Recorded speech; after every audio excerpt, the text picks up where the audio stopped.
Now on to the dinosaur of the day, Saurophaganax. So the name Saurophaganax means lizard eater, or, according to at least one other source, lizard-eating master.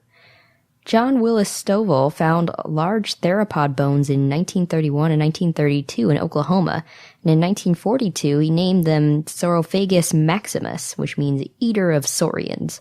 He wrote that in an article, but the article did not contain a description, so the name is considered nomen nudum. Stovall did provide a description in 1950, but the name Saurophagus had already been used actually in 1831. William Swainson named a tyrant-flycatcher Saurophagus, and this flycatcher actually did eat lizards. And for those who don't know, flycatchers are birds. The article where Stovall had named Saurophagus, but unofficially, is in an article by Grace Ernistine Ray. What happened is Collins and Truman Tucker, who were cattlemen, found the bones in Oklahoma, and they told John Stovall about their discovery. So Stovall applied for the Works Progress Administration, which gave work to unskilled laborers during the Great Depression. They ended up excavating the bones in May of 1935 to 1938, and the workers who were excavating had to live in the same county as the work they were doing. But Cimarron County, Oklahoma, where they were, did not have many paleontologists or fossil preparers, so it was mostly up to local ranchers and farmhands.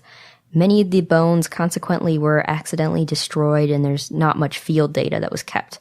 Also, the laborers didn't always know what was bone and what was rock. So the program was good to give people work, but it wasn't great when it came to excavating dinosaurs.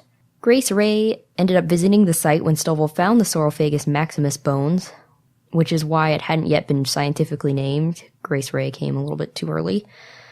And between that and the name Saurophagus already being used, Saurophaganax didn't have a real name until 1995.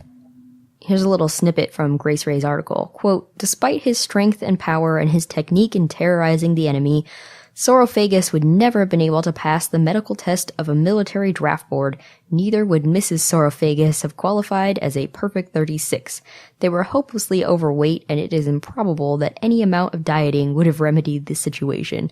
Overactive glands may account for their stupendous size, as in the case of other dinosaurs."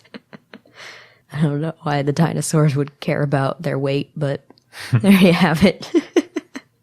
In 1987, a lectotype, which is a bone used to identify remains, was established, and this was based on a tibia. So the paleontologist Daniel Chur ended up naming the new genus Saurophaganax in 1995. He did not treat this name change, though, as renaming. So instead of using the 1987 lectotype, he ended up using a vertebra as a holotype. And he added the annex Greek suffix, which means ruler, to the Saurophagus name. And again, he named a different specimen as the type specimen. So again, Saurophaganax is not a renaming of Saurophagus, though Saurophagus material has mostly been referred to as Saurophaganax maximus, including disarticulated bones of at least 4 individuals. There are some scientists who consider Saurophaganax a species of Allosaurus. They call him Allosaurus maximus instead. And this theory came up soon after Saurophaganax was named, that it was actually a large species of Allosaurus. This is based on all the known Saurophaganax bones except for vertebrae that were similar to previously discovered Allosaurus bones.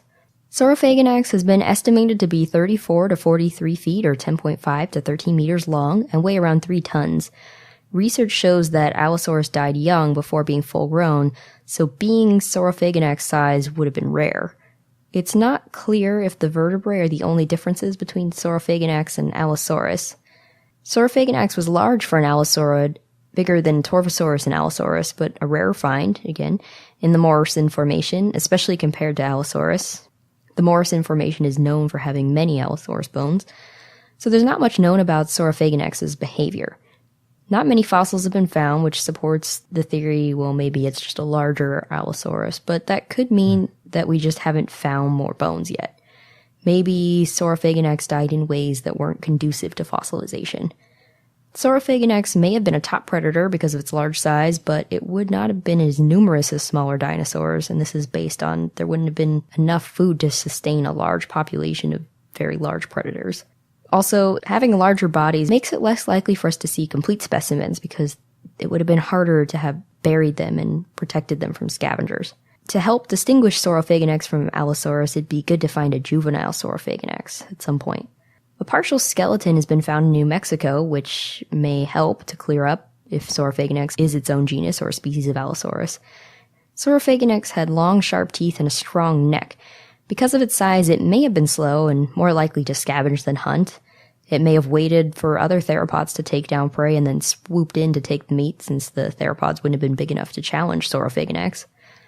Where it lived in the Morrison Formation was semi-arid with distinct wet and dry seasons with lakes and floodplains, and the Morrison Formation was the center of the bone wars between Marsh and Cope in 1877. Other dinosaurs in the area included Barosaurus, Camarasaurus, Diplodocus, potential prey such as Camptosaurus, Dryosaurus, Stegosaurus, and Othnilosaurus. Predators included Torvosaurus, Ceratosaurus, Marshiosaurus, Stochosaurus, Ornitholestes, and Allosaurus. Again, Allosaurus, which we've covered in a previous episode, is about 70 to 75% of the theropods in this area that we found. You can see a Saurophaganax skeleton in the Sam Noble, Oklahoma Museum of Natural History. Since Allosaurus seems to be its closest relative, missing Saurophaganax elements are based on Allosaurus parts and reconstructions, but scaled up. An Oklahoma state fossil is Saurophaganax. Nice. I like it when state fossils are dinosaurs and not just the state dinosaur is a dinosaur. Saurophaganax is an allosaurid, and we've talked about Allosauridia in episodes 54 with Beccles-Spinax and episode 25 with Allosaurus. And allosaurids are from the Morrison Formation.